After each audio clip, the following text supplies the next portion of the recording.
Hello guys, this is the continuation of definitions and descriptions in drama which was written by Dhanjaya. This is the part 2.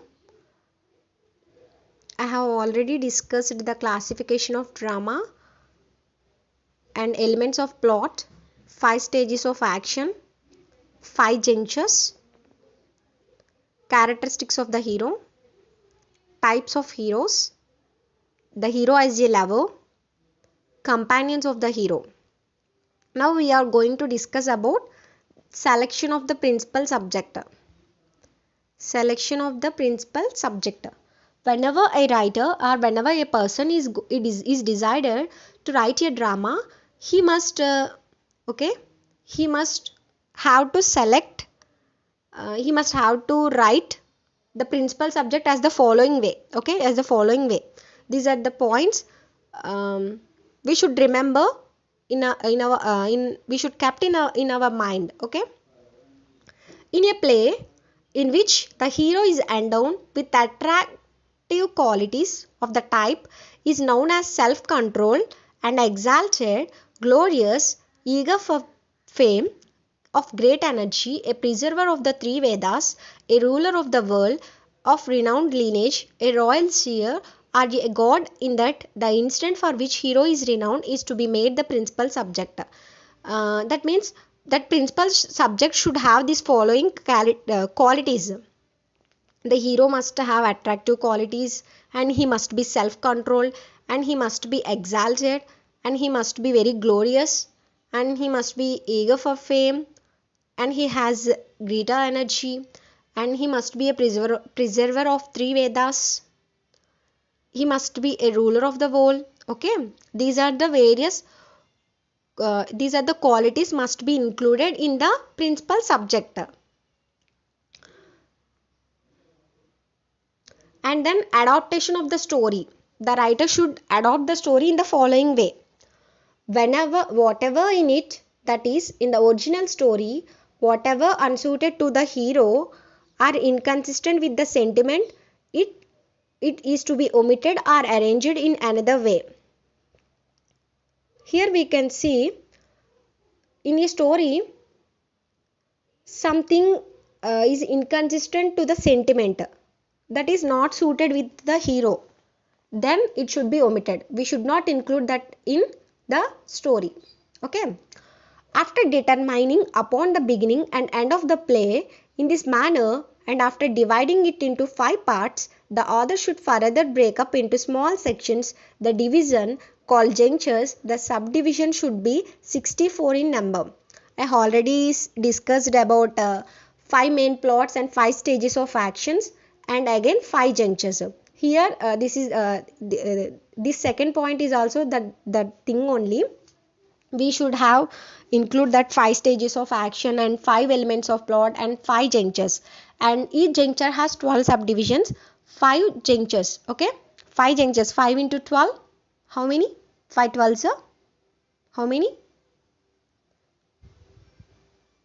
5 into 12 total the is the subdivisions. Total the subdivision should be 64. Okay, 64 in number. Incidents of the episode has one or more subjunctures less than the principal subject, and one should insert the episodical incident without any juncture. It means these are the rules to adopt the story. Okay, incidents of the episode has an instance and one or more subjunctures. That episode should have one or two subjunctures not less than the principal subject, and one should must definitely included in the episodical incident. Okay, without any juncture one should insert episodical incident also. That means that story should have episodical incident, and in that episodical incident we should not include any juncture, and incidents of the episode must have one or more subjunctures. Okay, not less than the principal subject.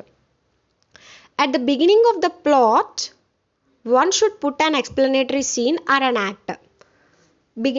Before going to beginning the plot, the 5 elements of plot, the writer must include explanatory scene. Okay, introduction scene. explanatory scene, that means introduction scene, according to the appropriateness of the action. Okay, according to the appropriateness of the action. A lot of matter, subject, omitted scenes, and those scenes are not matched, but rasa should not put. With the one left, the scenes are explained to the audience with this explanatory scene at the beginning. If rasa is not matched with the story, then we should not include that rasa into that story. Okay, we should omit it. If that scenes are not matched with the main rasa of the principal subject, we shouldn't include that scenes. We should explain in we should explain in explanatory scene, or we should include in some other way, but not in the principal subject. Okay guys. On the other hand, the subject matter proceeds with sentiment right from the start. Then there should be at the beginning an act following up the hints given in the introduction. The subject matter must definitely coincidence with the rasas, okay, with the sentiments. That is the main thing. The principal sentiment is to be furthered by means of, principal sentiment has the following states. First one, consequence, determinants, permanent state, and transitory states. Okay, these are the 4 states of action which should included in the principal sentiment. Okay, and then we have, one should not make the subject matter too disconnected by the excessive use of sentiment. We should not included more sentiments. Okay, excessive use of sentiments will definitely destroy the main subject, so we should not included excessive use of sentiments into the subject matter.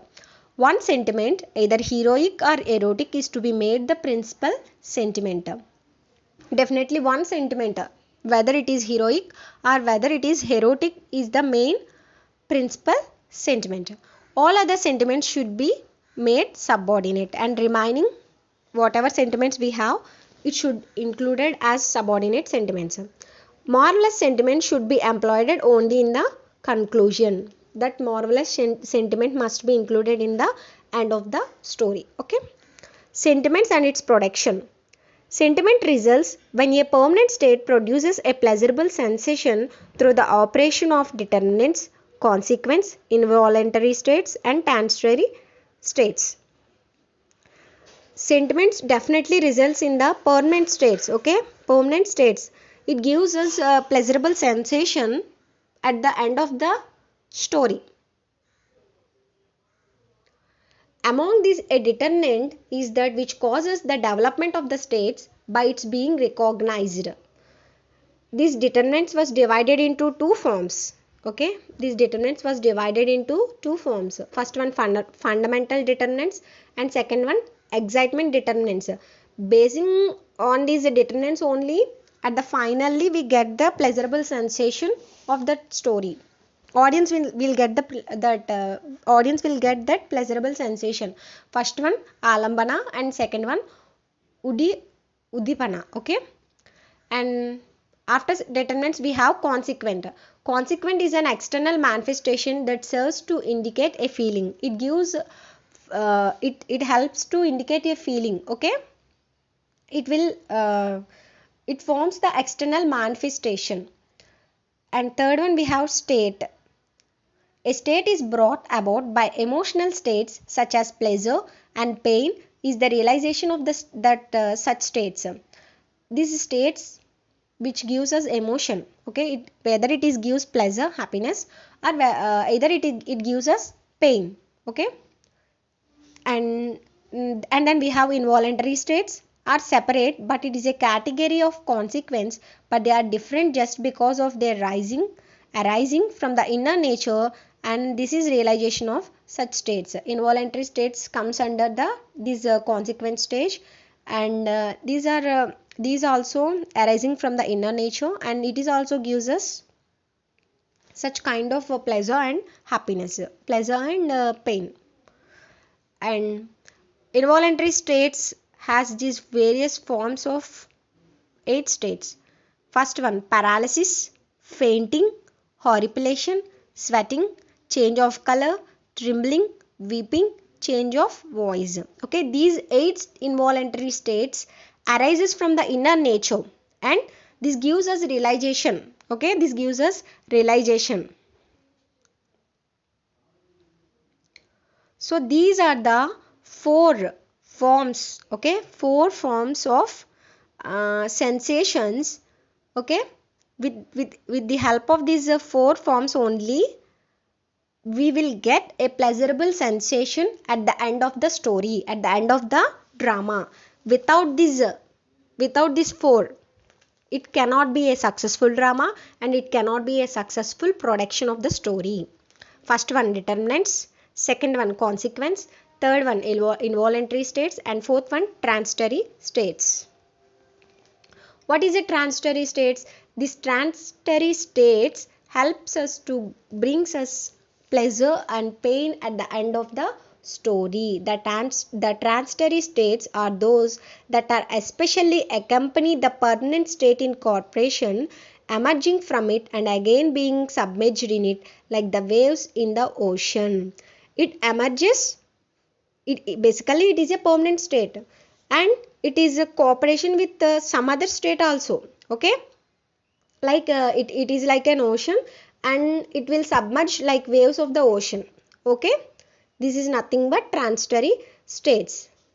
So guys, I think you are very clear about definitions and descriptions in drama, which was written by Dhananjaya, and it was translated by George Has. Whatever the topic that we are discussed in this class was translated by George Has. George Has was a famous translator, and he is also very important author. Okay guys, hope you are very clear about this class. If you have any doubts, you can ask me in the comment section. I already posted one of the video regarding definitions and descriptions in drama, but it was not clear and I was not explained in that video. Okay, but now I explained this class in a clear and detailed manner. We have part 1 also. Go to that video and please watch that part 1 and part 2, and you are very clear about definitions and descriptions in drama. You no need to browse some other where or somewhere else to write notes or to study. Okay guys, thank you. If you like my channel, please subscribe and share. Thank you.